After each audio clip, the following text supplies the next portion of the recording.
Então já está em gravação aqui. Deixa eu só ver quem é o grupo 8. Grupo 8. Grupo 8 é o grupo da Ana Carolina Anes, Bruna Navarro, Paula, Letícia, Giovana, Caio e Ebert. Tá bom? Então são 7 integrantes. Vou fazer um novo sorteio entre os 7 integrantes. Novo sorteio. Sortear um número entre 1 e 7. Tá bom? Vou sortear entre 1 e 7 aqui. Vamos lá. Exatamente o número 7 sorteado. Número 7. Então vamos lá. Quem que é o número 7? É o Ebert, está na área? Pode colocar seu áudio aí se estiver disponível, tá? Para a gente discutir essa primeira questão.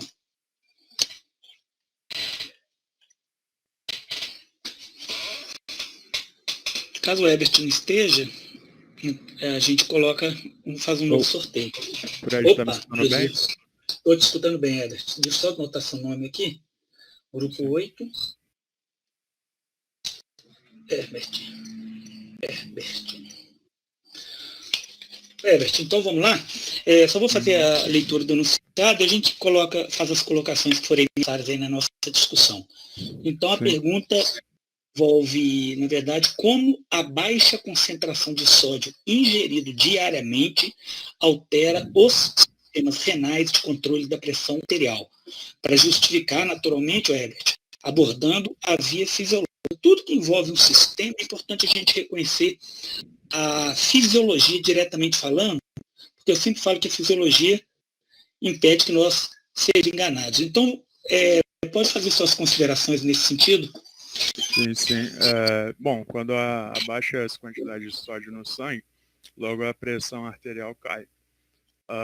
E a queda de volemia, por conta da perda de água para os outros meios mais concentrados. Aí isso ativa o sistema, renina, angiotensina, aldosterona, que consequentemente faz uma vasoconstrição com a angiotensina 2, convertida pela ECA, né? A enzima conversora de angiotensina, e a consequente reabsorção de sódio com a aldosterona, pela aldosterona. Sim. Em linhas gerais é isso, né? Isso. Então, bom, você fez uma abordagem assim, geral do sistema presente a partir dessa baixa concentração de sódio. Eu fiz questão de colocar no enunciado quantidade de sódio ingerido diariamente. Independente de vários, que a gente ainda não vai entrar nessa discussão, como que esse baixo sódio especificamente gera toda essa mudança nas vias, né, aí em questão abordadas? Como que esse baixo conteúdo de sódio gera esse nível de mudança? Olha, é o seguinte, baixo sódio, aí logo vai ter baixa filtração de sódio pelos capilares glomerulares. Só um minutinho, Herbert. Então, não é exatamente o baixo sódio. Não é o baixo sódio. Não. Presta atenção. Quando você está com a pressão reduzida, qual que é a influência dessa baixa pressão sobre a taxa de filtração glomerular? A baixa pressão? Baixa pressão. Eu só quero fazer uma distinção para não criar uma confusão. Você explicou direitinho lá no início. Porque olha como é que você fez a abordagem. Você colocou que o sódio, lá no início, ele aumenta a volemia e aumenta a pressão. Não é isso? Mas a gente está partindo de uma situação anterior. O que eu quero dizer é o seguinte, eu vou colocar a situação e você, a partir dessa situação, você discute. Imagine que a minha ingesta de sódio é baixa. A minha ingestão de sódio é baixa. Certo? A partir dessa baixa quantidade de sódio, qual a consequência posterior? Vamos entender, então, que a gente está falando de sistema renal, você já pode pular diretamente para o nível de sódio filtrado. Sim. Aí, você estava falando da taxa de filtração glomerular, né? Uhum. Com a consequente baixa pressão, vai ter uma menor taxa. Tá, mas qual que é a quantidade de sódio que está passando para o filtrado? Ela é normal? Se eu estou ingerindo pouco? Não, creio que é menos. É menos, exatamente. É isso que eu quero que você compreenda bem e quem estiver presente aqui compreenda. Se a minha quantidade de sódio ingerida ela é menor, naturalmente é menos sódio que vai ser filtrado na estrutura glomerular. Estamos de acordo nisso? Sim, sim. Perfeito.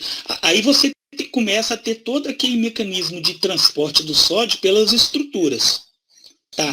Em que ponto esse nível de sódio ele é analisado ou avaliado pelo sistema No túbulo renal? contorcido distal, mais especificamente pelas células da mácula densa. Isso, até que tem relação com o que a gente vai falar posteriormente. Tá, aí entra em tudo aquilo que você discutiu. Aí entra lá na ativação, sistema RA, né? ECA, ativação das células justaglomerulares e posterior ativação do sistema renino. Perfeito. Perfeito. Então, Herbert, diante disso, eu te faço uma outra pergunta. A gente está estudando a fisiologia que às vezes contraria um pouco o senso comum. A minha pergunta é, como que o alto nível de sódio é presente na alimentação?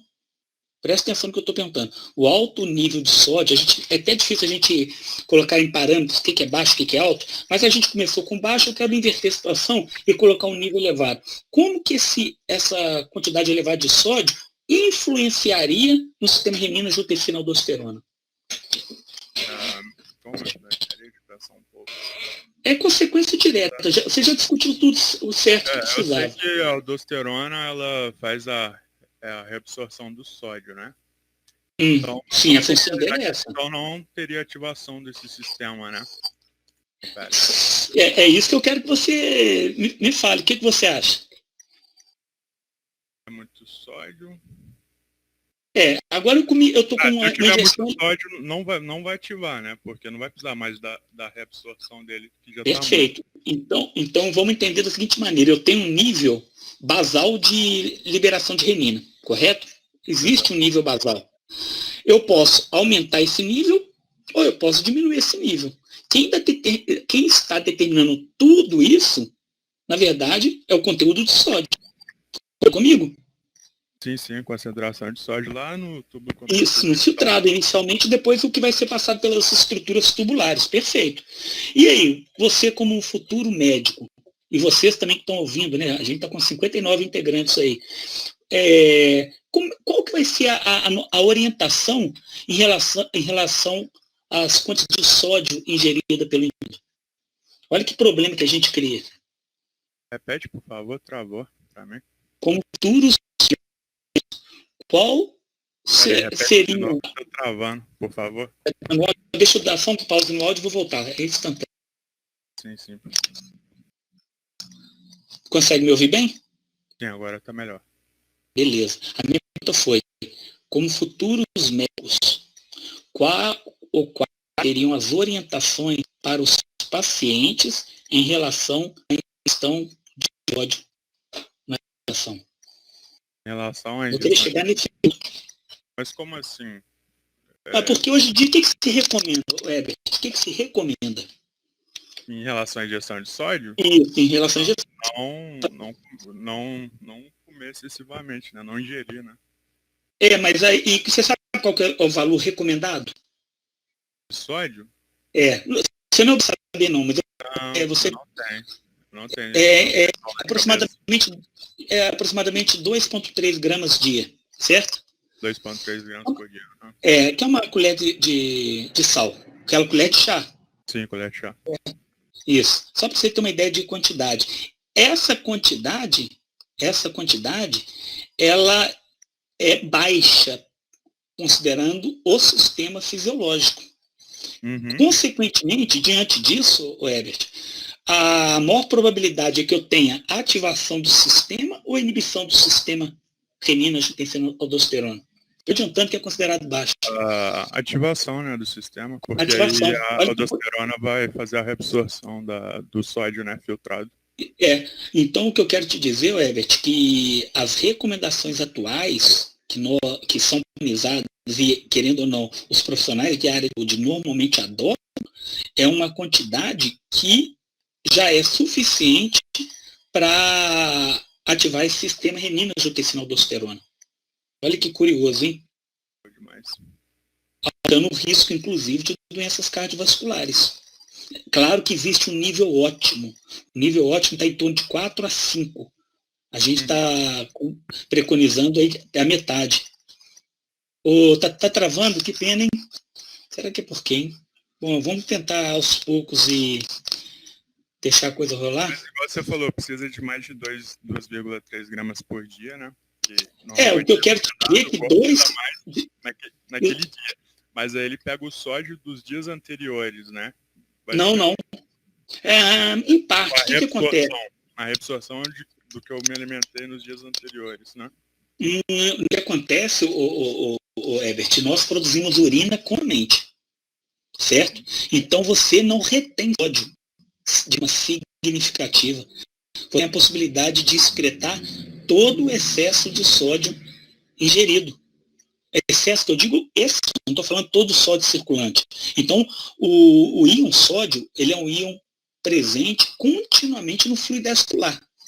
Ele está presente ali em grandes quantidades porque ele regula uma infinidade de coisas. E, consequentemente, esse excesso, que porventura surge a partir da alimentação, ele acaba sendo eliminado por via urinária. Entendeu? Por via urinária. Então, isso é uma questão muito discutida. Tem uma métrica interessante do British Journal que mostra exatamente isso, que estabelece qual seria uma quantidade ótima. Agora, o interessante é que quantidades baixas oferecem mais risco para condições cardiovasculares que quantidades elevadas. Entendeu? Antigamente existe uma coisa chamada paradoxo sul-coreano, ou paradoxo coreano, porque ninguém entendia muito bem por que na Coreia do Sul as pessoas ingerindo a quantidade de sódio que ingerem, porque tem um alimento comum lá, que é a base praticamente de salmoura. E eles comem aqui porque é cultura. Lá não tinha quantidade de doença cardiovascular que existe no nosso meio, em quantidades controladas. Então existia antigamente uma coisa que se chamava paradoxo sul-coreano, mas a gente sabe que é um paradoxo. É uma observação da fisiologia cardiovascular e renal. Tá certo? Então, a única coisa que eu quero que você ou vocês retenham em termos de grande importância, única não, mas uma das coisas mais importantes é exatamente o que é o sistema. Você sabe que é um sistema hipertensor, e qual que é a consequência quando esse sistema se encontra hiperativado. E o que pode hiperativar esse sistema? Um deles, naturalmente, é o baixo nível de sódio filtrado. É o baixo nível de sódio filtrado. E o sódio, a gente lembra que vem basicamente da alimentação. Beleza, Herbert? É só isso, Fred. Você está liberado, Herbert. Oi? Travou o áudio. Você está liberado. Muito obrigado aí pela discussão. Valeu. Beleza. Fred. Deixa eu só confirmar se a turma está ok. Pessoal, eu quero saber se o áudio aí deu uma regularizada. Para a gente poder dar continuidade a essas discussões. Está travando? Eu acho que eu vou deixar, acho que pode estar segurando. Vamos fazer um teste? Nem tem necessidade de eu estar aparecendo aqui. Então, deixa eu só... Beleza. Eu vou pedir que cada um de vocês deem um off no áudio, aí, no áudio e retorna. Fazer o que eu fiz aqui. Ó. Dá um clique para silenciar e retorna. Perfeito. Então, pode ser que não suporta vídeo e áudio simultaneamente. Está ótimo. Perfeito. Pessoal, talvez nem todos tenham ouvido a discussão aqui com o Herbert. Só para fazer uma consideração importante, o que eu tinha falado para o Herbert é que as quantidades reduzidas de sódio na alimentação podem ser um dos fatores desencadeadores do sistema renina-angiotensina-aldosterona, ou seja, um fator ativador. O que acarreta em maior risco de condições vasculares do que a falta dele. Perdão, do que o excesso dele. Certo? E outra coisa que eu frisei é que a quantidade preconizada geralmente é suficiente para disparar o sistema renina, angiotensina, aldosterona. É isso que basicamente a gente discutiu. Falei que a pouca quantidade de sódio filtrada é um ativador do sistema. A gente, na verdade, vai continuar essa discussão, porque a segunda pergunta, Deliane, o paradoxo é o seguinte. Vou responder por partes. A Deliane primeiro perguntou para repetir o paradoxo. Existe na clínica, por observação direta, o chamado paradoxo sul-coreano. O que quer dizer esse paradoxo? Porque a maior parte das pessoas não compreendiam como que o coreano, ingerindo quantidades significativas de sódio, tinham baixa incidência de doenças cardiovasculares. Porque pela lógica que é repassada para todo mundo, o excesso de sódio vai te trazer problema, certo? Então, na verdade, eu falei com o Herbert na discussão que não era um paradoxo, mas sim, às vezes, um desconhecimento de uma via fisiológica relativamente simples e bastante conhecida, que é a do sistema angiotensina-aldosterona. Por quê? Pela lógica do sistema fisiológico, ingerir pouca quantidade de sódio é sim fator desencadeador do sistema, ativador do sistema, que é um sistema hipertensor. Excluir sódio ativa o sistema. A presença significativa de sódio inibe o sistema, porque não faria sentido o seu rim começar a reabsorver se tem muito sódio circulante. Tá certo? Então, respondendo agora a Josiane, como seria o caso de uma pessoa que tem uma alimentação com baixa quantidade de líquido e rica em sódio? Então, Josiane, a primeira coisa que tem que ser estabelecida é se realmente a alimentação é baixa em líquido. Porque numa discussão anterior também em aula, eu falei que o indicativo que você tem uma alimentação com baixo conteúdo de líquido é a sede que é desencadeada a partir dessa baixa alimentação. Às vezes você não bebe água, o indivíduo não bebe água, mas em outros tipos de alimentos você tem uma quantidade suficiente. O que eu quero dizer para você, Ziane, é que o seu organismo ele vai te avisar se a água é baixa, se o sódio é baixo. Olha que coisa interessante. Se você começa a ingerir poucas quantidades de sódio, porque foi recomendado, provavelmente você quase que inconscientemente vai procurar sódio em outros alimentos. Então existe uma tendência até você se alimentar mais, buscando de uma forma quase que inconsciente esse sódio que está faltando no seu organismo. Líquido, da mesma maneira. O objetivo final, Josiane, que foi a que fez a pergunta diretamente, é que você não vai reter nem água nem sódio se você tem o seu organismo funcionando normalmente. Por que eu falo funcionando normalmente? Você pode ter uma disfunção ligada à aldosterona, uma disfunção suprarrenal, correto? Mas o seu organismo ele vai regular tanto a concentração de água, principalmente via hormônio antidiurético, quanto a concentração de sódio, principalmente por hormônio aldosterona. Então, é muito difícil você definir que a alimentação está baixa em líquido e rica em sódio. Como é que você chega a essa definição? Entendeu? Bianca, se pode relacionar com hiponatremia? A hiponatremia ela vai surgir caso o indivíduo ele desobedeça o corpo. Vou explicar. O que eu chamo de desobedecer o corpo? Imagine que você entrou numa onda de ingerir volumes significativos de água. Ora, ou líquidos. Não precisa ser água específica, líquidos. Se esses líquidos não tiverem eletrólitos em quantidade proporcional e o tempo de ingestão for curto, você pode entrar em hiponatremia. Hiponatremia, Bianca, é você diluir o seu fluido extracelular. E como que eu diluo? Se eu tiver excesso de água ou se tiver falta de eletrólitos.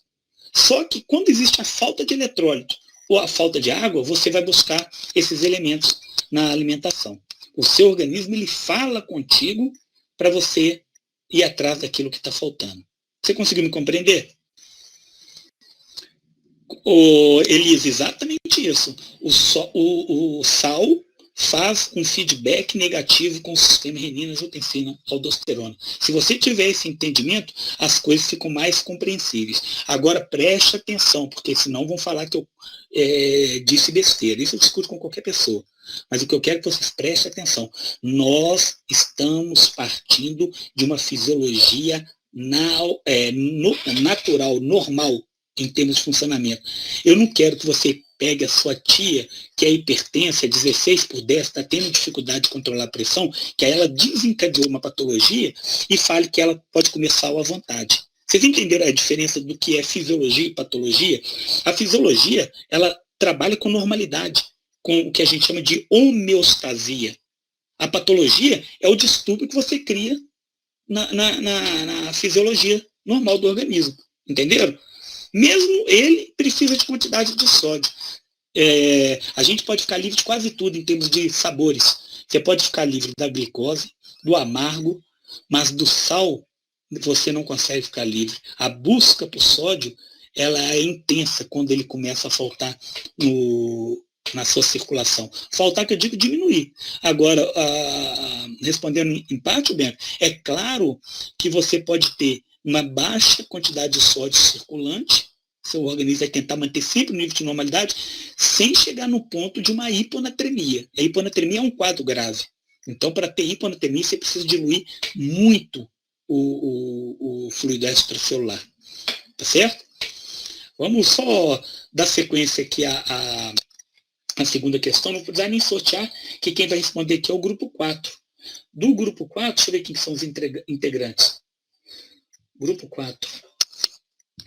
O grupo do Pedro Henrique, Luca, Rafael, Henrique, André, Pedro, Simão e Francisco. 7 integrantes. 7 integrantes. Vou sortear aqui de 1 a 7 novamente, viu, pessoal? 1 a 7. Novo sorteio.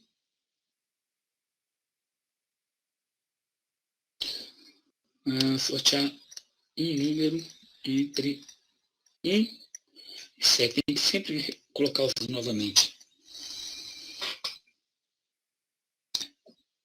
Bom, o vídeo já foi embora, então não sei o que pode ser.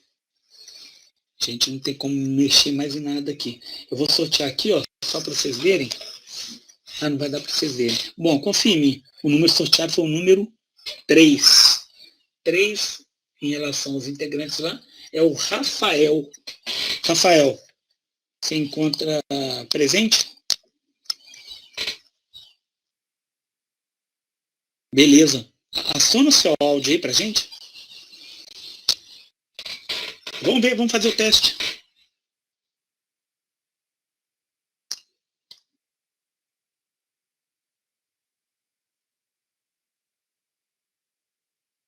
Rafael, alô?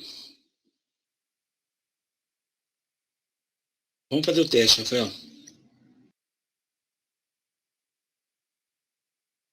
Beleza, Pedro.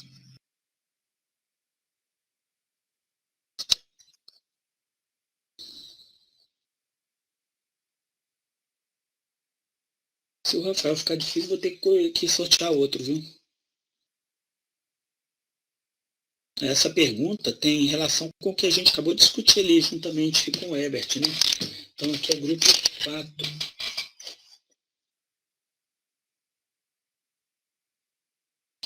Rafael.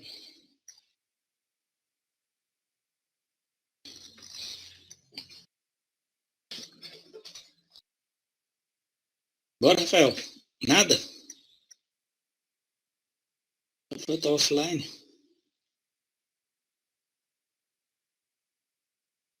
Deve ter reiniciado, né?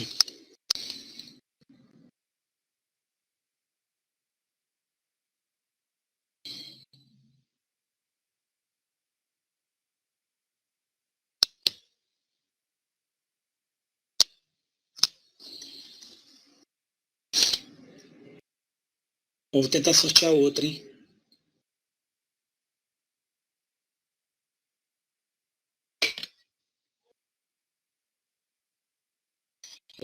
Vou sortear novamente de 1 a 7.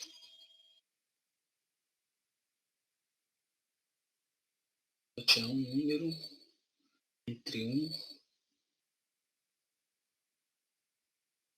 7. Bom, estou só te fazendo um novo sorteio. Deu o número 4. 4 é Henrique. Se o Henrique tiver aí, por favor.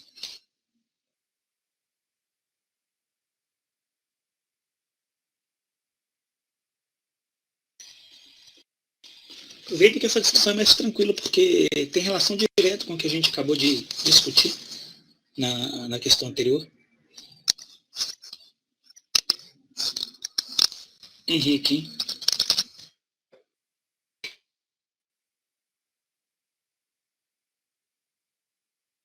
Oi.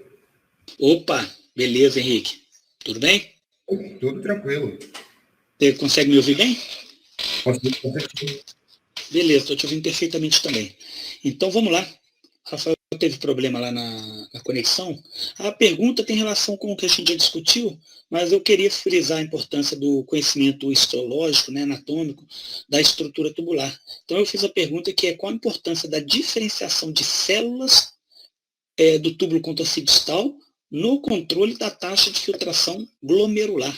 Você lembra bem, Henrique, dessa estrutura tubular?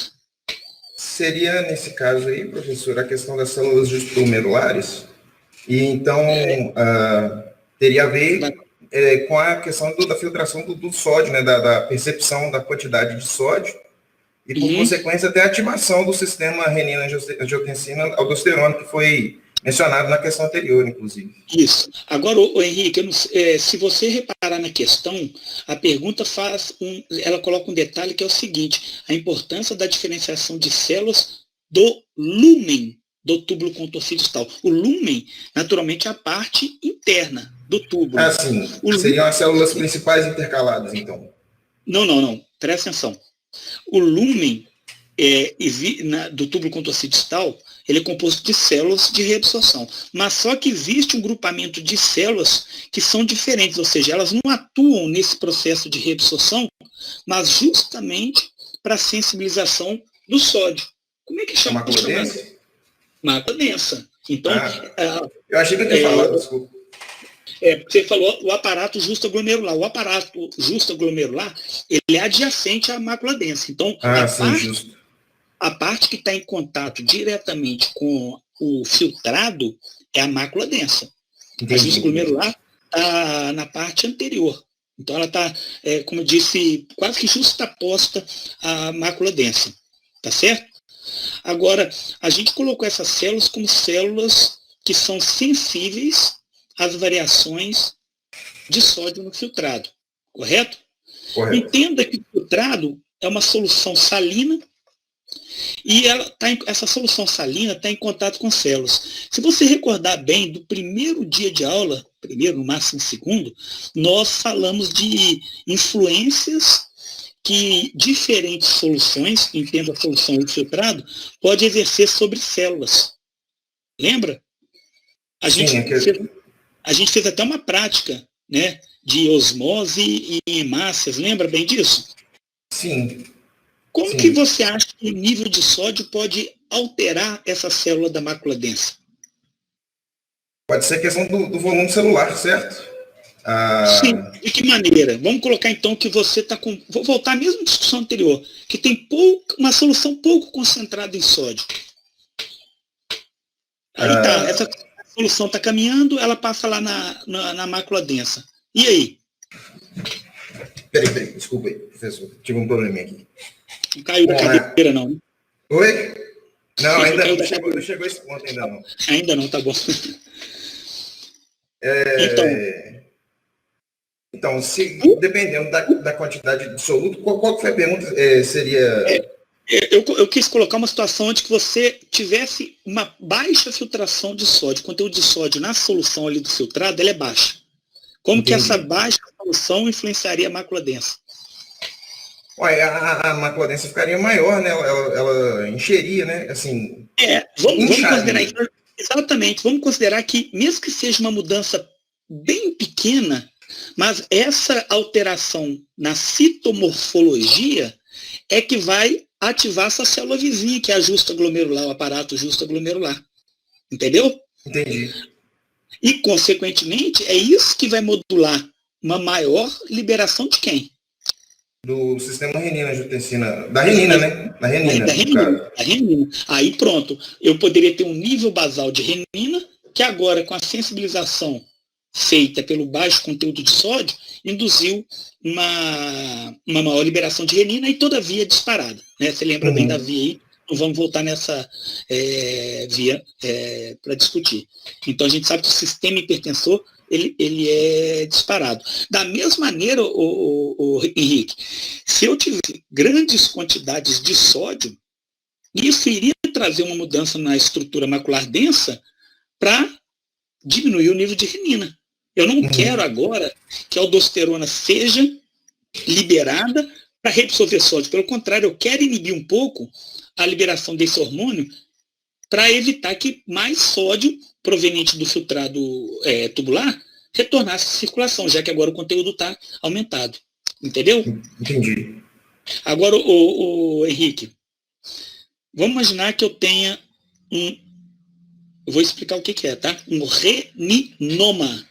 Reninoma é um tumor de células justaglomerulares. Esse tumor, quando a gente fala em tumor, a gente está falando de células que se proliferaram, né, além do nível normal. Então, entenda que você tem mais células do que o padrão normal. O conteúdo de sódio, vamos imaginar que ele está dentro da normalidade. E a gente tem uma normalidade que libera uma quantidade X de renina. Agora, com esse reninoma, essa mesma quantidade de sódio vai fazer o quê? Ó, professor, acredito que vai aumentar, né? Talvez a produção de renina. Exatamente. Se eu tenho mais células que são sensibilizadas pela mesma via, eu estou tendo agora, nesse caso, uma maior produção de renina. Qual que seria a característica principal do portador de um reninoma? Hipertensão, no caso? E seria hipertenso, sem sombra de dúvida. O Henrique, você teria uma proposta de intervenção para um portador de um reninoma? Não estou querendo considerar condições cirúrgicas. Eu digo em relação ao sistema fisiológico. Um portador de reninoma, você poderia sugerir alguma intervenção? Bom, pode ser um inibidor. Pode falar sem medo.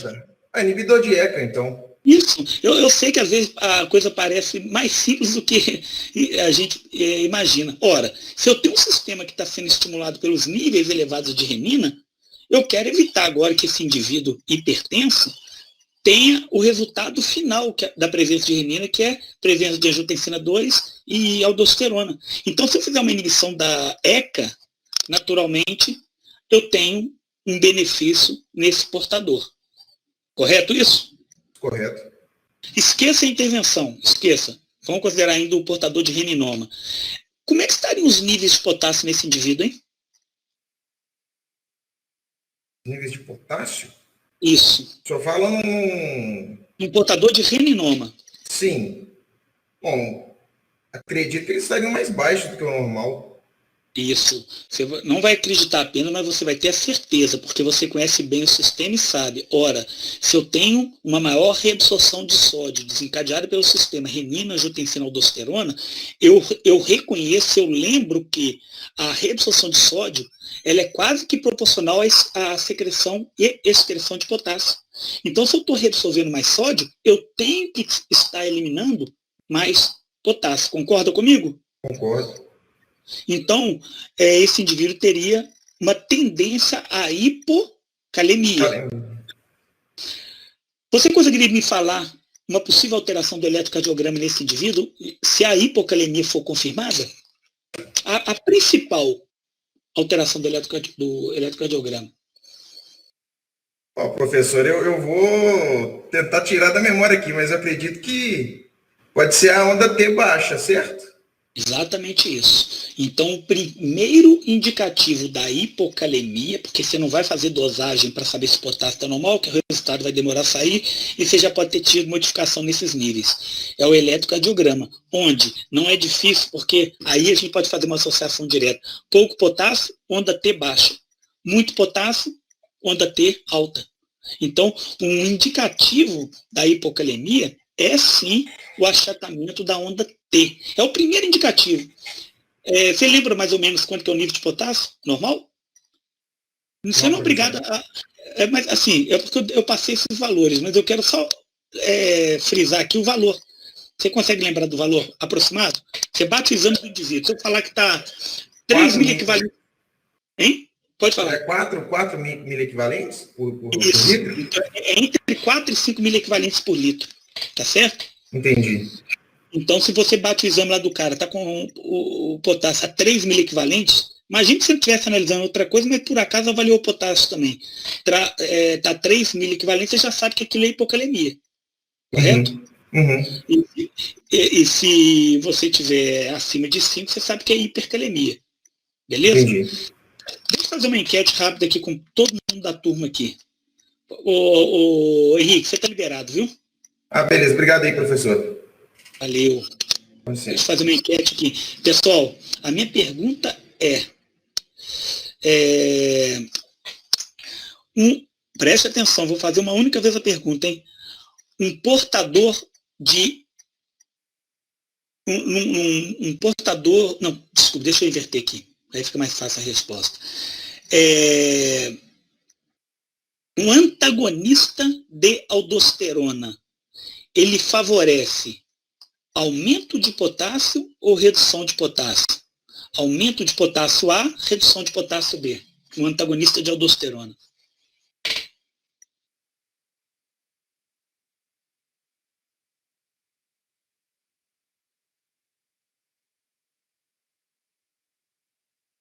Bora, tem 19 em 57, hein?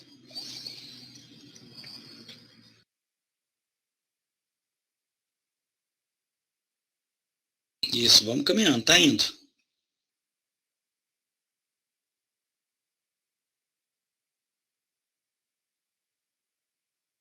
Beleza, só mais 6 aí.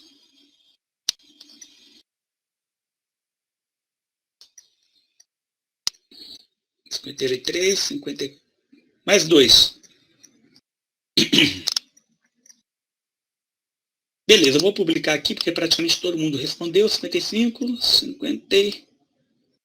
Beleza, vou publicar. Ó, uma parte respondeu letra A. Então, só a gente pensar, o que o antagonista de aldosterona faz? Ele bloqueia a ação da aldosterona, que é um agente que reabsorve sódio. Se eu estou reduzindo a quantidade de sódio no sangue, porque ele bloqueia a reabsorção de sódio, naturalmente eu estou aumentando de potássio. Então, ele seria útil em que condição? Na hiper ou na hipocalemia? Naturalmente, na hipocalemia. Então, pessoal, lembrem-se que assim, vocês não estão estudando medicamentos, mas é bom vocês chegarem lá na frente já com esse conhecimento firmado, né? Daqui a 2, 3 períodos.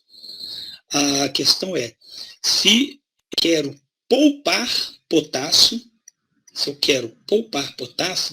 um antagonista de aldosterona seria extremamente útil nesse sentido. Se eu uso um dispensador de potássio, diuréticos são dispensadores de potássio, é interessante usar uma classe de diuréticos que são os poupadores de potássio. Exemplo aí, antagonista de aldosterona. Beleza? Acho que aí, como a maioria acertou, a gente já fez a discussão, a gente pode passar para frente. Beleza? Bom, a questão 3. Vamos colocar essa questão 3, aí eu já vou sortear, pessoal, os grupos que já participaram, tá? Porque querendo ou não, todo mundo tirando o grupo 10, que a gente abre uma exceção pelo fato de ser regime especial. Só respondeu o David aqui. Agonista de aldosterona pode ajudar em algum quadro de tentativa pelo consumo de cloreto de... David, bom você ter perguntado isso, que eu vou... Você foi longe. O que acontece? Às vezes a ideia é plausível,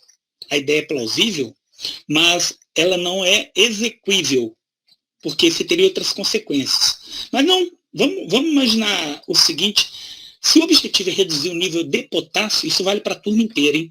Se o objetivo é reduzir o nível de potássio, qual que é a intervenção mais lógica que seria feita? Você está tratando um excesso de potássio. Estou fazendo a pergunta porque eu já comentei a respeito disso. Qual seria a intervenção mais importante nesse sentido?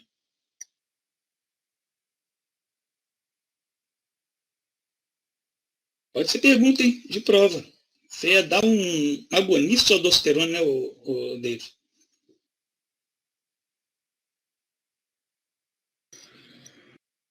Espero alguém responder. Já estou colocando aqui para sortear o próximo grupo. Ninguém?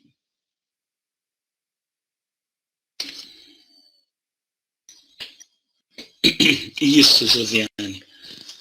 Sandy foi mais específica. Por quê? Pessoal, o principal hormônio com capacidade internalizadora de potássio é o hormônio insulina. Naturalmente, não pode ser dado isoladamente a insulina, Josiane, só fazendo essa pequena correção, porque a insulina ela é hipoglicemiante. Então, tem que ser uma solução específica de insulina glicosada, justamente para manutenção glicêmica no paciente em hipercalemia. É, inclusive, a estratégia utilizada clinicamente para a reversão de quadros de hipercalemia. Beleza? Atenção para essa pergunta, viu? Foi longe, viu, David? Já vê porque eu falo, às vezes a gente vai procurar muito longe quando a resposta está exatamente do lado. Mas eu entendi a ideia, o pensamento onde que ele desejava chegar. Na questão número 3, pessoal, estou sorteando aqui de 1 a 10. Acreditem no que eu estou falando. De 1 a 10, o número sorteado foi número 1. Número 1. Tá? Deixa eu ver quem que é o número 1 aqui, qual que é o grupo. Número 1 é o grupo da Josiana, e Josiane vai ter oportunidade de participar. Renata, Poliana, David também vai ter oportunidade de novo, Maria Eduarda Trade e Sandy. Bom, deixa eu só anotar o nome, o grupo de novo, né? Grupo 1. Grupo 1. Novo. Então, o grupo tem quantos integrantes? Tem 6 integrantes, vou fazer um sorteio rápido para ver quem vai me responder. Novo sorteio. Um número de 1 a 6. Então vamos lá, gente. Sortear. Quem me responde é número 6. O número 6 desse grupo é Sandy. Aí, Sandy, mais uma oportunidade de ouro. Sei que sempre era tão pontual, pontualidade britânica, né? Então, por favor.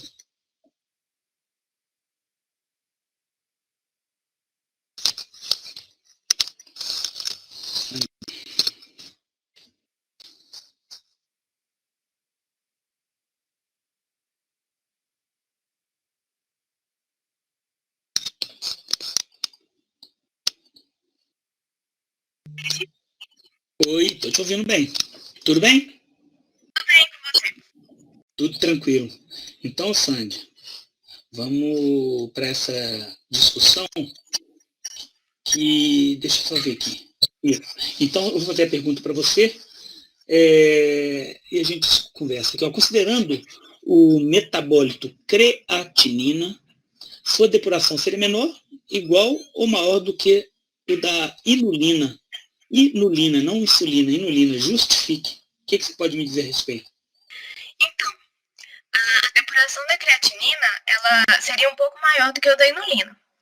Sim. Porque a inulina, ela é livremente filtrada, não é reabsorvida e nem secretada. Já Isso. a creatinina, ela é livremente filtrada, não é reabsorvida, mas é levemente secretada. Então, isso causaria o meu valor de depuração estaria superestimado. Sem dúvida, exatamente isso. E, Sandy, por que eu não utilizo, se a inulina é mais preciso, por que eu não utilizo a inulina? Porque ela é exógena, meu corpo não produz inulina. Isso já é uma vantagem enorme, exatamente. A inulina, por ser exógena, primeiro que você teria que administrá-la. Você teria que quantificá-la em nível urinário. Você teria que ter uma concentração plasmática a ser infundida, ou seja, provavelmente atingida. Você teria que infundir a inulina para ela atingir uma concentração conhecida e, posteriormente, quantificar na urina. Então, daria uma trabalheira absurda. Então, eu uso um metabólito que tem uma característica aproximada à da inulina. Perfeito. Me fala uma outra coisa. A creatinina, embora largamente utilizada, ela é um metabólito confiável para avaliar a função renal? A nível urinário, não. Não, A peraí. nível sanguíneo, sim. Não, eu vou fazer a pergunta então de outra forma. A quantificação da creatinina plasmática, análise clínica, ela serve como um bom indicador da função renal? Eu acredito que sim. Pode errar, não. Porque quando a minha creatinina está alta no plasma, isso quer dizer que ela não está sendo filtrada da forma que deveria. Sim, sem dúvida. E a gente está querendo avaliar exatamente essa capacidade. Mas me fala uma coisa, se eu tiver com uma disfunção renal da ordem de 20%, isso vai dar alteração na minha creatinina? Não. Porque ela tem uma faixa cega. Ela só reconhece quando a minha perda de néfrons é cerca de 50% a 60%. Perfeito, viu, Sandy? Então, se eu tiver com 70% dos meus néfrons funcionantes, eu vou estar dentro da minha janela de variação normal. Exatamente, perfeito, é exatamente isso. Hoje em dia tenta até se estabelecer uma relação de depuração de creatinina plasmática com a ureia plasmática, mas de qualquer maneira, mesmo tendo essa janela cega, como os rins até 50% eles cobrem a função do outro, e a gente ainda considera e aceita a creatinina como um importante marcador de função renal. A gente não desconsidera ela nesse sentido, não. Tanto é que a gente pode doar um rim, não pode? Porque os néfrons remanescentes, eles compensam a função dentro dessa perda esperada, né? Sandy, me fala outra coisa. Deixa eu ver, tem uma pergunta referente a isso aqui, que eu não quero extrapolar. Deixa eu ver só a quarta questão qualquer. Ah, não, tá ótimo. Me fala uma coisa. Imagina que o indivíduo, ele está com a creatinina plasmática elevada. Tá? Você sabe qual que é a creatinina plasmática? De referência? Só curiosidade. Não sei. Não. Antes de te responder, me fala uma coisa. A do homem é maior ou menor que a da mulher? A do homem é maior, porque a creatinina ela é um derivado da creatina muscular. Então, o homem ele tem uma massa muscular maior do que a mulher. Então, o valor de referência do homem é maior. Sombra de dúvida, perfeito. Só para você ter uma ideia, nas mulheres está em torno de 0,5 a 1,1 miligramas por decilitro, nível sanguíneo, tá? E no homem de 0,6 a 1,2. Você joga aí 0,1 para cima em cada um dos extremos, só para você ter uma ideia de valores. Então eu faço a creatinina lá do indivíduo, do paciente, ele está com 1,7. 1,7. Aquilo, qual que é a interpretação direta que eu posso ter? A taxa de filtração dele não está como deveria, está menor. Perfeito, está menor. Vamos imaginar que eu precise administrar um medicamento nesse indivíduo cuja eliminação se dá por via renal. Qual que é o procedimento diante disso? Então, a dose vai ter que ser menor, porque como ele está excretando menos, está saindo menos, o medicamento está sendo menos eliminado pela urina, eu tenho que reduzir a dose para poder não ter o efeito tóxico de excesso da substância no meu organismo. Certo, perfeito, exatamente isso. A questão renal, ela é quase que continuamente avaliada juntamente com a função hepática, em se tratando principalmente de utilização de medicamentos, porque eu preciso tanto da função hepática para metabolizar os fármacos, quanto eu preciso da função renal para eliminar esse fármaco circulante. Né? Você poderia me dar exemplo de um público, uma população, um público, né, que pode ser saudável, rígido nas funções, mas que inevitavelmente já tem queda nessa função renal?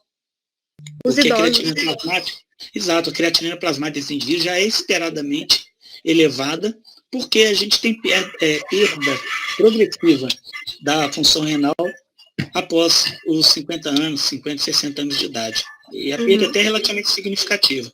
Então é por isso que, na maior parte das vezes, no idoso, a dose de qualquer ou de quase todos os medicamentos, ela é titulada por um nível mais baixo, justamente para evitar intoxicação. Vamos imaginar que eu desconsidere isso aí por completo. Eu acho que isso não é tão importante. Eu pego o idoso e estou fazendo tratamento desse idoso com hipoglicemia anti-oral. Ele está com a glicemia elevada. Qual seria a consequência disso nesse idoso? Repete a pergunta, por favor. Vamos imaginar que você esteja tratando um diabético tipo 2, que faz uso de hipoglicemiantes orais. Mas, e sabendo que esses fármacos normalmente são eliminados pela via renal, e também são metabolizados na maior parte das vezes no nível hepático, se eu desconsiderar a questão aí da função renal e naturalmente da função hepática, qual seria o risco para esse idoso? Então, eu não sei se eu entendi muito bem. Seria glicosúria? Pelo contrário. Talvez eu entendi, eu vou refazer, tá bom? Porque o áudio está falhando um pouquinho. Isso, o povo está até comentando aqui, mas vamos por partes. Você prescreveu, naturalmente na condição hipotética já de médica, um hipoglicemiante oral para o paciente lá de 73 anos. Correto?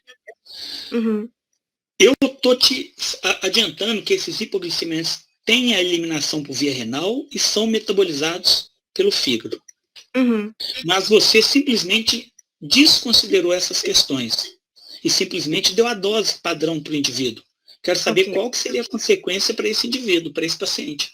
A glicose dele ia baixar muito. Ia baixar muito, que é extremamente... O medicamento ia ficar fazendo efeito por muito mais tempo e a glicose ia cair. Exatamente. Isso oferece um risco enorme para o idoso, principalmente. Então, por isso que eu falei, para esse público específico, as doses devem ser tituladas. Quando eu digo titular, elas devem ser ajustadas e observar para ver se a resposta não vai ser muito significativa ou se vai ser aquela resposta esperada. Entendeu? Entendi. Beleza. Tá ótimo, Sandy. Boa participação. Obrigada, Fred. Eu te agradeço. Pode desativar o áudio? Turma, eu quero que vocês sempre tenham a ciência dessa questão. Hoje existem protocolos hospitalares, principalmente, que ajustam dose de medicamentos em relação direta à sua creatinina, avaliada. Tá certo? Agora, é claro, outras considerações que devem ser feitas. Imaginem que eu faça uso de um medicamento que tem característica de causar rabdomiólise. Rabdomiólise é degeneração muscular. Rabdomiólise. As estatinas fazem isso, por exemplo. O que se deve esperar da creatinina nesse indivíduo, mesmo que a função renal dele esteja normal?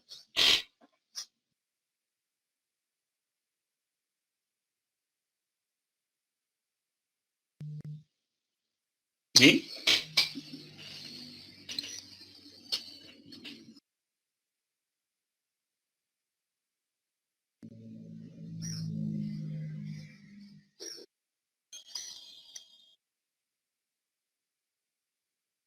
Eu falei o seguinte, se o indivíduo estiver fazendo uso de um medicamento, preste atenção. Deixa eu fazer a enquete aqui que eu acho que é melhor. Eu gosto de ver a resposta do grupo. Vamos fazer uma enquete. A pergunta é o seguinte. Imagine que o indivíduo faça uso de um fármaco para tratar, por exemplo, hipercolesterolemia, excesso de colesterol, e uma das reações adversas do fármaco seja a rabdomiólise. O que é rabdomiólise? Degeneração muscular. Eu quero saber o que se deve esperar na taxa de creatinina plasmática desse indivíduo. A, aumento. B, diminuição.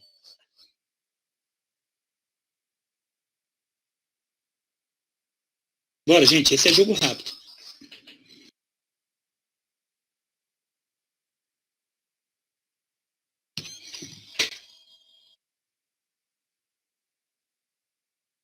(16 ainda, vamos lá, senão eu vou ter que parar antes do tempo. Quero participação máxima aí. 18, vamos ver se a gente chega pelo menos a 50 igual a outra, né? Creatinina plasmática, hein, gente? Aumenta ou diminui? A aumenta, B diminui.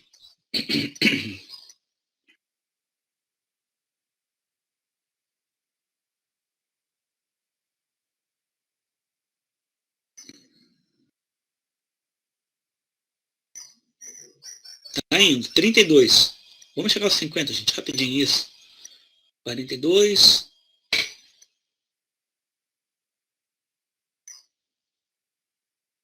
Vou, 54, falta só 2. Bom, vou cancelar, vou publicar aqui o resultado. Assustei agora, hein, gente? Olha o que vocês responderam para mim. 19 responderam que a creatinina plasmática aumenta e 19 não, desculpa, 35%, 65% falou que ela diminui. Então vamos pensar o que eu falei. O indivíduo ele está fazendo uso de um medicamento que causa rabdomiólise. Rabdomiólise é degeneração do tecido muscular, que é exatamente onde se concentra a creatinina. Ele está tendo perda da estrutura muscular, liberando esse conteúdo para fora. Então é esperado um aumento na taxa de creatinina, creatinina plasmática. Você está liberando ela para o plasma. Entendeu? Pô, aumenta, claro. A pergunta era simples, gente. O que você deve esperar se eu tenho degeneração muscular? Então, deixa eu fazer a pergunta de outra maneira. Olha só que curioso. Imagine que o indivíduo ele tenha dano hepático. Dano hepático. O que você deve esperar das enzimas microsomais hepáticas no sangue?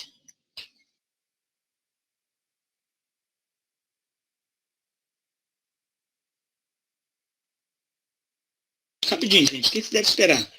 Aumento. O primeiro indicativo de dano à estrutura hepática é o aumento das enzimas microsomais hepáticas circulantes. A célula retém o seu conteúdo. Vou fazer outra pergunta, essa vocês viram. Eu causei hemólise porque eu coloquei ureia na solução de ureia, células numa solução de ureia. O que deve se esperar do conteúdo de hemoglobina na circulação? Conteúdo. Na solução, né, melhor dizendo. Rompi hemácia, o que acontece com o conteúdo de hemoglobina lá na solução?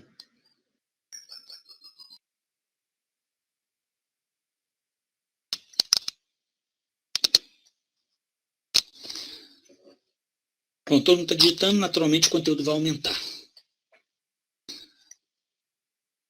Renato, eu falei que se eu romper hemácias, imagine que você colocou a hemácia numa solução de ureia, igual a gente fez na aula prática de movimento osmótico em hemácia. O que se deve esperar do conteúdo de hemoglobina naquela solução? Na solução, não dentro da célula. O que poderia ser seu fluido extracelular? Exatamente, Lucas.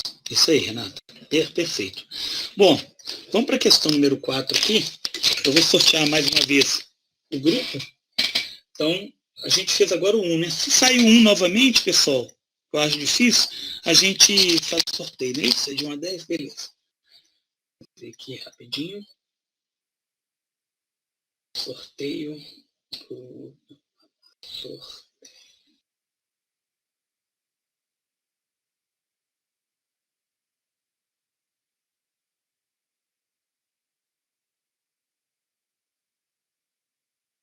Só um minutinho, gente, tá agarrando aqui, eu achei. Então, vou sortear de um número de 1 a 10, mais uma vez. Só lembrando, se sair algum grupo de hoje, claro, né, daquele mesmo, os que não tinham respondido, a gente joga ele para frente. Então, entre 1 e 10, saiu número 1 de novo. A gente acabou de sortear, vou sortear novamente. Falei que não ia sair. 1, entre 1 e 10. Eu vou colocar entre 2 e 10. Só pensar um pouquinho, né, Fred? Entre 2 e 10. Número 3. Grupo número 3. O grupo número 3 é o grupo... Só um minutinho. Grupo número 3. Bianca Carvalho Alexia, Augusto, Isabela Barbosa, Júlia Maia e Lucas Dias. São 7 integrantes. Mais uma vez um sorteio de 1 a 7. Um número entre 1 e 7. O número sorteado foi número 5. Então, deixa eu colocar aqui, ó. Grupo 3.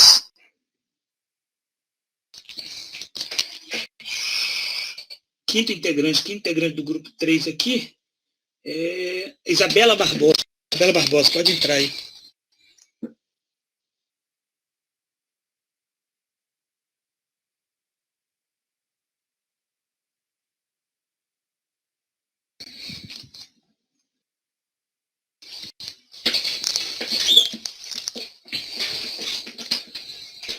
Vou voltar aqui na pergunta.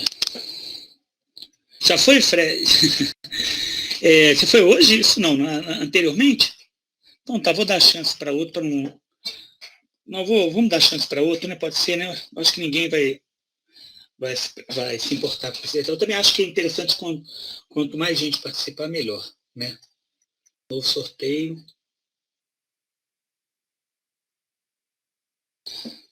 Tem problema. Vamos ver, mas deve ter alguém que não foi, né?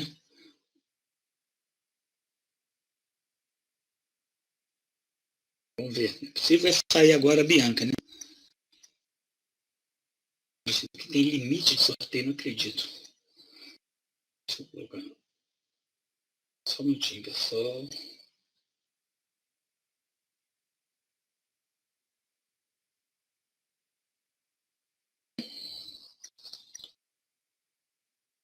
Hoje resolveu tudo.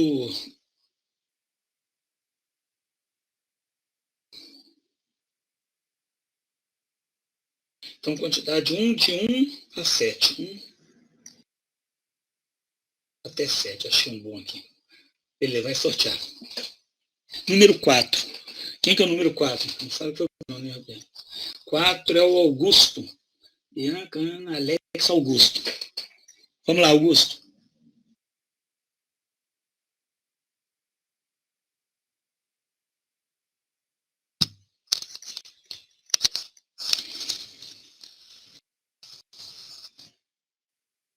Augusto está na área?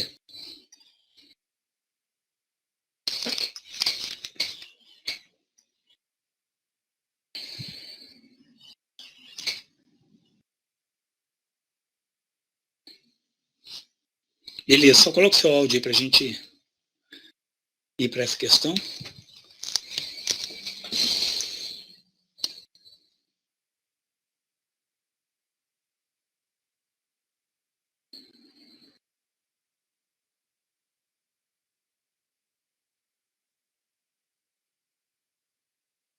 Augusto.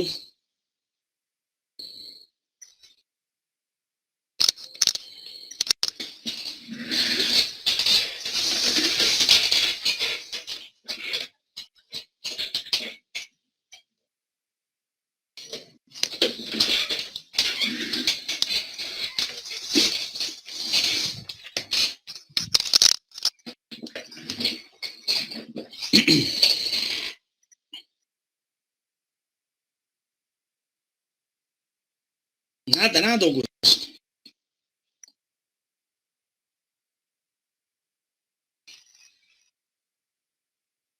Como é que a gente vai fazer, hein? Deixa eu ver se alguém do grupo pode responder. Ó, a Bianca já foi, né? A Isabela já foi. O Augusto, eu vou chamar outro aqui, mas você vai ficar me devendo na próxima, se o grupo sair futuro, você vai responder, viu? Por eles. Sem o sorteio. Então, mas tudo bem, então vamos tentar escrever, né? Queria participação direta. O Lucas ou a Júlia ou a Isabela não aceitam participar aí no lugar do Augusto, não?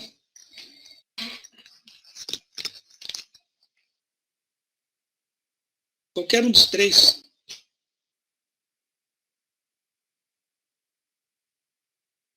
Isabela, não, desculpa. O Alexia, Ana Flávia, Lucas, Júlia, Quem não foi ainda? Integrantes aí. Escolha entre vocês aí.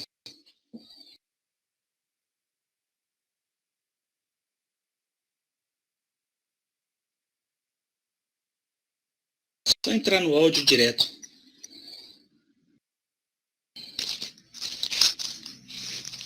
Ixi! Não é possível.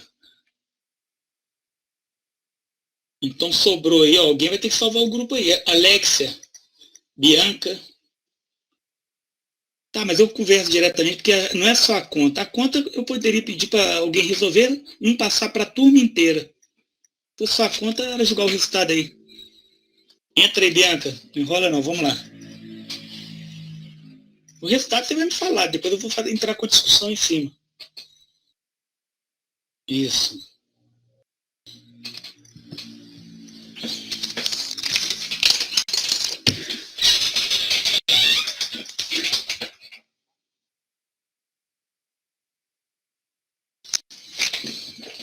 Tá aí, Bianca?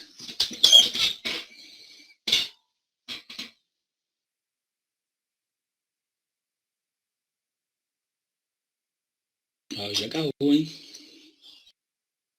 Tá dando para me ouvir? Ah, agora sim, perfeito. Te ouvindo bem. Você me ouve? Tô ouvindo. Ótimo. Então, Bianca, é porque não é só uma questão de lançar o valor. Porque isso aí eu podia pedir só para calcular, lançar, beleza, tá resolvido. Não é isso. Por isso que eu pedi para alguém entrar para a gente conversar, tá bom? Então, eu tentei colocar essa questão toda direcionada para ninguém falar assim, eu não sei fazer isso. Eu não fiz esse cálculo. Então, eu falei, por exemplo, de alguns detalhes. Por exemplo, a quantidade de uma substância na artéria renal é calculada pela forma QAR, quantidade na artéria renal. Fluxo plasmático renal vezes a concentração plasmática.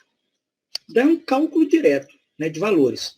Isso vale para qualquer substância. Você sabe quanto vai de sangue para a artéria, você, sabendo a concentração, você sabe qual é a quantidade dela naquela região.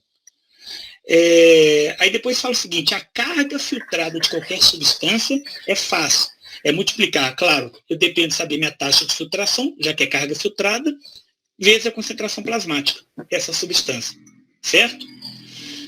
A quantidade da substância que sai na veia renal, QVR, é a quantidade na artéria menos a quantidade excretada. Exemplo, vamos imaginar que eu filtre 10 de glicose, certo? E eu excrete 0 de glicose. Qual que é a quantidade que vai para a veia renal? Os mesmos 10 que foram filtrados, porque provavelmente sofreu reabsorção. Tá certo? Certo. Então é um conhecimento da anatomia. Você primeiro vem da artéria para ir para o rim, para os néfrons, para depois ir para a veia renal e voltar para a circulação. Então é só uma lembrança, um reconhecimento da questão anatômica. Aí dei os vários valores, né? O FPR 600, TFG de 100 ml por minuto, bicarbonato plasmático e um detalhe importante, QSH, que significa quantidade de H+ secretado. Por que eu dei esse valor, Bianca? Qual que é a conclusão quando eu te falo que eu secretei X de H+? O que você tem que instantaneamente deduzir? Que você não está reabsorvendo o íon. Não, peraí. Eu estou colocando uma quantidade. Eu secretei X de H+. O que você deve concluir em se tratando de néfron? Entendi. Que você reabsorve a mesma quantidade de íon bicarbonato? Exatamente isso. É exatamente isso. Porque eu não estou te dando a quantidade de bicarbonato que foi eliminado, e sim a quantidade de H+ que foi secretado. Então, você já deduz que, eu sei que foram reabsorvidos 2,4 milimol por minuto, não é isso? Isso. Agora, a única coisa que você vai precisar fazer, embora esse cálculo tenha vários parâmetros, né, variáveis, é o seguinte, é saber quanto do bicarbonato foi filtrado. Olha que beleza. Por que eu estou falando que isso é a única coisa a ser feita? Porque se eu souber quanto que foi filtrado e quanto foi reabsorvido, eu respondo o restante. A minha pergunta, então, você fez o cálculo, não fez? Fizemos. Isso, grupo. Exatamente, no plural. Quanto vocês calcularam de bicarbonato filtrado?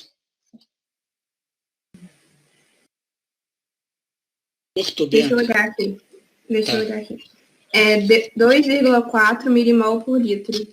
Isso. Então, o que acontece? Você sabe que a quantidade filtrada foi equimolar à quantidade reabsorvida. Aí vai uma pergunta boba, né? Primeiro, considerando esses dados... A minha tela está cortando com vazamento. Como é que é a pergunta? Considerando estes dados... Lê para mim o restante da pergunta. Considerando estes dados, quando o sangue passa pelos rins, responda. O organismo ganha ou perde bicarbonato? Justifique. O que você definiu? Concluiu? Nenhum dos dois, porque as quantidades foram iguais. Exatamente. Então, não teve ganho nem perda. Exatamente. E quanto que sai pela via renal? Aí que entra um detalhe, hein? Você está falando da letra B. A letra B, porque eu não estou vendo letra. Nós achamos 14,4 milimol. Mas como que você concluiu?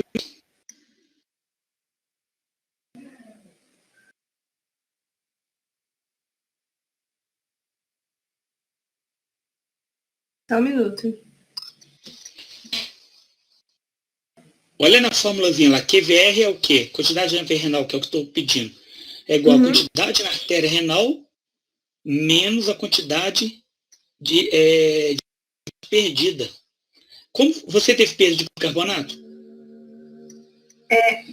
Porque o QE é igual a zero, certo?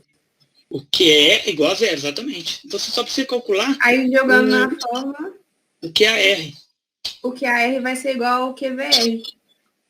Exatamente. Então é o fluxo plasmático renal, que no nosso caso é 600 mililitros, né? Vezes a concentração plasmática, que é 24. 0,6, né? Porque está litro. Então 0,6 vezes 24, que deu quanto que você falou? 14, né? 14,4. Exatamente, 14,4. Existe distúrbio ácido básico, ô Bianca? Ao mesmo tempo? Nesse caso específico, pela lógica, existe distúrbio ácido básico? Deixa eu pensar. Isso. A questão que você tem que pensar, eu vou te ajudar no seu pensamento. Olha só, você tem uma quantidade de bicarbonato que está na artéria, não está chegando aos rins, não é isso? Isso. Então, vamos imaginar hipoteticamente que eu tivesse perdido bicarbonato. Não foi o caso. Se eu tivesse perdido bicarbonato, eu teria a presença de um distúrbio ácido ou um distúrbio básico? Se você estivesse perdendo bicarbonato? Isso. Um distúrbio ácido. Sério? Não estou falando que está certo nem errado, eu quero saber os seus colegas. Deixa eu fazer enquete só para os colegas da turma. Só para os colegas da turma, não, os colegas do grupo, tá? Presta atenção aqui, ó. Vou fazer enquete aqui para vocês me responderem. Pessoal, o exemplo que eu passei, se tivesse perdido o bicarbonato, eu estaria diante de um distúrbio ácido, letra A, ou de um distúrbio básico, letra B? Só os colegas. Viu? Perfeito. Olha lá o resultado, o Bianca. Distúrbio básico. Por quê? Eu só vou perder bicarbonato caso a taxa sanguínea estivesse elevada, estivesse em quadro álcali básico, né? Então, consequentemente, eu estou perdendo para evitar que minha condição se agrave, certo? Se eu estivesse ganhando bicarbonato, o que aconteceria? Eu teria um distúrbio provavelmente ácido. No nosso caso ali, não teve perda e nem ganho. Entendeu qual que foi a questão? Entendi. Outra questão. Vamos pegar o exemplo hipotético que eu coloquei. Um distúrbio básico. Só um minutinho. Um distúrbio básico. Depois eu não consigo mudar isso aqui. Deixa eu só mudar aqui, gente. Só um minutinho. Eu estou diante de um distúrbio básico. qual célula estaria em atividade? A ou B? Alfa ou beta? Só o colegas.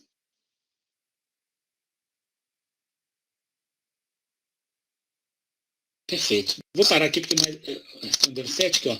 Então, naturalmente, a célula beta é a célula secretora de bicarbonato. Se eu estou diante de um distúrbio básico, é claro que eu teria que ter a atividade da célula beta para tentar eliminar o excesso de bicarbonato pela circulação, para né, a urina. Ficou claro isso, Bianca? Ficou sim. Obrigada. Entendeu? Então, eu estou dando esses exemplos, pessoal, pode sair. Eu estou dando esses exemplos aqui para vocês entenderem também o que eu posso perguntar numa avaliação que envolve fisiologia renal. Eu quantificar a taxa de bicarbonato perdida para saber qual que é o tipo de distúrbio, para confirmar o tipo de distúrbio. Eu posso saber isso diante da avaliação do bicarbonato e sim da quantidade de H+, que foi secretada. Tá certo? Quando eu falo a quantidade de H+ secretada foi 2,4, a gente tem que ter em mente que a quantidade de bicarbonato é reabsorvida na mesma proporção. Beleza? Bom, vamos aqui para a quinta pergunta, aproveitar esse resto de tempo aqui. Essa aqui é boa também, é uma questão que envolve uma utilização bastante comum, né, que são de agentes diuréticos. Eu vou sortear. O grupo 1 e o 3 já foram, né? Eu vou sortear 2 a 9, se o 3 sair, a gente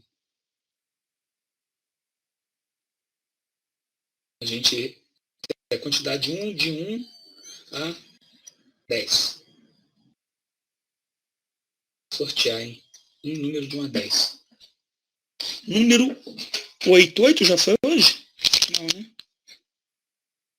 8 já foi hoje, não acredito. Não, 8 já foi, então vou sortear de novo. Falei que o que saiu hoje não faria assim, né? De 1 a... Não, não, de 2 a 10. 2 a 10. Sortear. Número 9. 9 foi hoje? Não. 9. Então 9 é o grupo.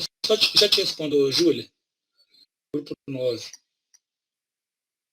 Júlia, olha, exatamente o seu. Júlia, Marina, Gabriela, Helena, Laura, Isadora e Estela. São 7 integrantes. Sortear de 1 a 7.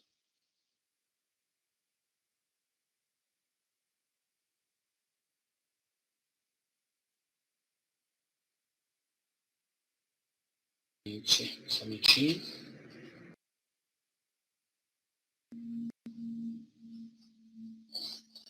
Eu já sorteio. Não, fiz errado.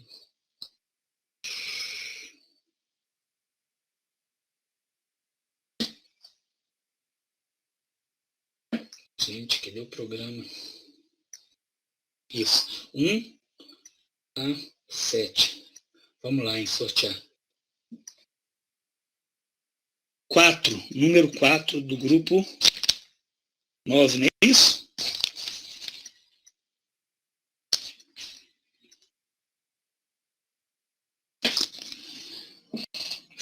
Vamos ver quem que é. 1, 2, 3, 4. Helena Castilho.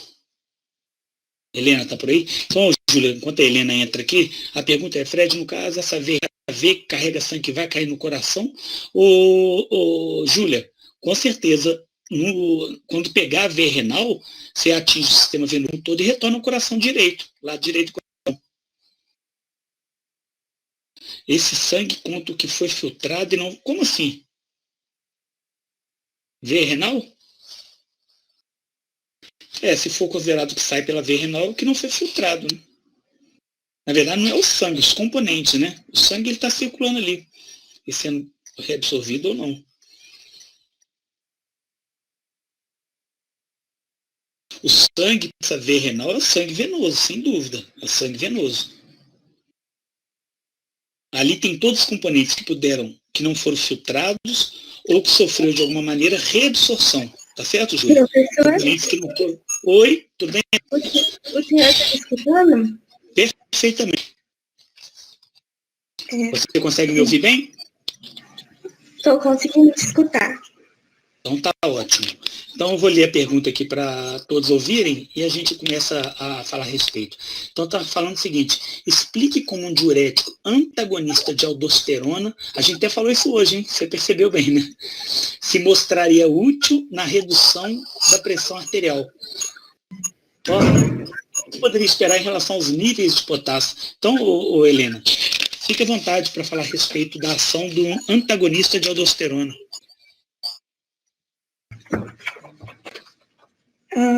Ok. A aldosterona, ela vai ser responsável por estimular as células principais. Isso. Né, lá no túbulo contorcido distal. E no duto coletor, tá? Principalmente no duto coletor. No ducto coletor, isso. Uhum. E aí, essas células, sob a ação da aldosterona, elas vão reabsorver sódio e água e secretar potássio. Sim. Então, com a ação de um antagonista da aldosterona, a ação dessas células principais vai ser inibida. Então, o sódio e a água não vão ser tão reabsorvidos, vão ser eliminados, de forma que a pressão pode diminuir, né? Uhum. E o nível do potássio no sangue vai aumentar, porque ele vai parar de ser secretado. Perfeito. Então a gente pode considerar esse antagonista como um poupador ou um dispensador de potássio? Poupador de potássio. Um poupador de potássio. Você conseguiria me descrever a sequência de eventos a partir da ação desse antagonista? Na verdade, o que exatamente, quando você bloqueia a ação da aldosterona, você está mudando nas células principais? O que muda em termos de configuração dessa célula? Elas não vão mais formar as proteínas carreadoras do sódio e do potássio para potencializar a bomba sódio-potássio ATPase? Isso, então você falou uma parte, olha só, como a aldosterona é um hormônio esteroide, todo hormônio esteroide é um regulador da expressão gênica. Quando eu falo expressão gênica, você compreende o que isso significa? Compreendo. Então o que eu quero dizer é que quando a aldosterona está presente, a regulagem gênica, ela modifica a aldosterona. Para quê? Para expressar as unidades proteicas que formam, por exemplo, o que você falou, que formam, por exemplo, a sódio-ATPase, que é uma estrutura complexa. E também forma uma outra estrutura lá na membrana luminal. Que estrutura é essa? Que tem relação com o que você explicou. Além da sódio-potássio ATPase, qual outra estrutura que você pode modificar a expressão? ENaC? Exato. O que significa ENaC? Você lembra? É dos canais de sódio? Isso, é um canal epitelial de sódio. É o canal que está lá pronto para internalizar o sódio que passa pelo filtrado. Ótimo. Agora, se eu bloqueei tudo isso, a ação da aldosterona, eu vou ter menor quantidade de sódio. Vamos entender uma coisa, Helena. Você não tira tudo, não. Você diminui o número dessas proteínas transportadoras e carreadoras. Tá certo? Então, em resumo, eu vou ter menor expressão da sódio-potássio ATPase e menor número de ENaCs na membrana luminal. Correto? Consequentemente, menor absorção de sódio e o efeito poupador de potássio que você já tinha comentado. Você entendeu esse detalhe? Entendi sim. Imagine que o indivíduo é portador de uma mutação genética, existe síndrome, onde o indivíduo ele tenha redução do número de ENaCs. Qual que é a característica desse indivíduo, Ana? Ana, não, Helena. Ele tem menor número de canais de sódio? Isso. E qual que é a característica principal nesse paciente? Ele vai fazer hipotensão? Vai fazer hipotensão. Helena, você sabe, você não precisa me perguntar, pode afirmar com certeza, tá bom? Tá bom. A tendência desse indivíduo É a hipocalemia ou é a hipercalemia? A hipercalemia. Hipercalemia, sem dúvida, é hipercalemia.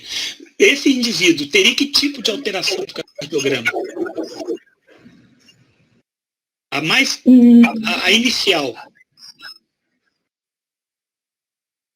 A onda T vai ser maior, vai ficar mais alta? Exatamente, aumento da amplitude da onda T. Exatamente isso. Está vendo como é que a gente pode começar a buscar as informações até chegar e tirar outras conclusões dentro daquela nossa discussão.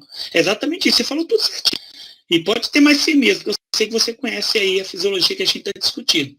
Então, a gente está falando de uma condição comum, porque tem muita gente que usa esse tipo de antagonista de aldosterona, até para condições que não tem nada a ver com pressão. Eu falei exemplo de tratamento de acne, tem gente que usa antagonista de aldosterona.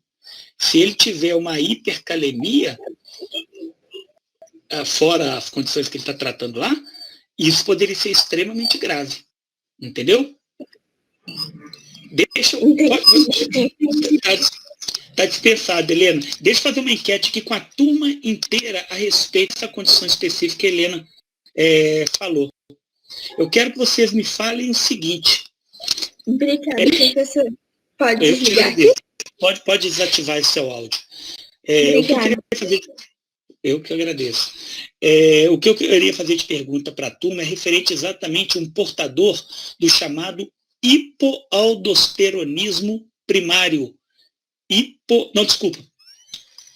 vou inverter aqui. Um portador repetindo para ninguém falar que não ouviu, um portador de hiperaldosteronismo. Ele vai ter maior tendência a hipocalemia, letra A, ou maior tendência a hipercalemia, letra B? Hipo A, hiper B.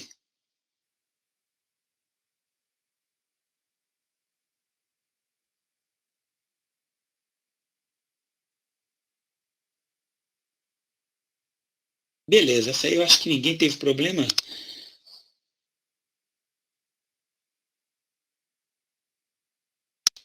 Encerrei aqui com uma participação menor. Todo mundo, 100% dos que responderam, teria tendência a hipocalemia. Porque se ele tem muita aldosterona, hiperaldosteronismo, reabsorção de sódio e maior secreção e excreção de potássio, gerando a hipocalemia. Beleza? Pessoal, dúvida? Eu vou encerrar e vou dar continuidade às outras questões na aula de amanhã, tá bom? A gente fez praticamente metade das questões, a gente dá continuidade na quinta-feira. Já está com 90 minutos praticamente de gravação, então tá ótimo por hoje. Bom, agradeço a todos aí. Se tiverem alguma dúvida, estou por aqui, caso contrário, estão dispensados. Foi boa a participação e as discussões, viu? Gostei muito. Valeu, David, Sandy, Raquel, Ana Flávia, Bruna, Júlia, todo mundo ok, Letícia, Lorenza, Ana Beatriz, Josiane, Esther, Lucas, Laura, Renata, Maria, Ana Carolina, Marina, Isadora Duarte. Agradeço a presença de todos, Bianca, Francisco. E qualquer outra discussão que tiver, gente, não precisa ser só eu perguntar, não. Vocês fiquem à vontade para perguntar, que a gente faz mais abordagem nesse sentido. Valeu, Laura, Natália, Marina, Maria Eduarda, Gabriela Ladeira, Poliana.